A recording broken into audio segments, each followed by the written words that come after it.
Zee Marathi वाहिनीवरील तुला शिकवीन चांगलाच धडा ही मालिका प्रेक्षकांच्या मनावर राज्य करत आहे.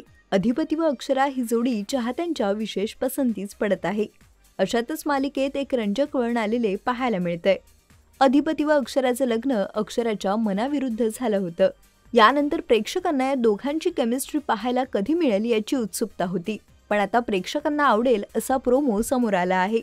यामध्ये अक्षरा व अधिपती एकत्र असताना अक्षरा अधिपतीला म्हणते, मी समजत होते की मला एका अढाणी माणसासोबत आयुष्य घालवायचं आहे.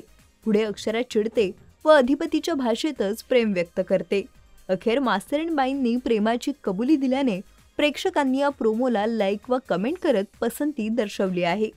अक्षरा ही भूमिका साकारणारी अभिनेत्री शिवानी रांगोळे व अधिपती ही भूमिका साकारणारा अभिनेता ऋषिकेश शेलार उत्तम अभिनय करत प्रेक्षकांचं मन जिंकून घेत आहेत. दोघेही सोशल मीडियावर तितकेच सक्रिय असतात. आपल्या कुटुंबियांबरोबरचे अनेक सुंदर क्षण ते चाहत्यांसह शेअर करतानाही पाहायला मिळतात. याचसह या मालिकेच्या नव्या प्रोमोने चाहत्यांचं विशेष लक्ष वेधून घेतलं आहे. मास्तरीणबाईंनी प्रेमाची कबुली दिल्यानंतर आता पुढे मालिकेत काय पाहायला मिळणार याची उत्सुकता सगळ्यांनाच लागून राहिली आहे. तुम्हाला तुला शिकवीन चांगलाच धडा ही मालिका आवडते का हे आम्हाला कमेंट करून नक्की सांगा.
मराठी चित्रपटसृष्टीतील लेटेस्ट अपडेट्स आणि गॉसिपसाठी आमच्या चॅनेलला सबस्क्राईब करा आणि बेल ऐकन दाबायला विसरू नका.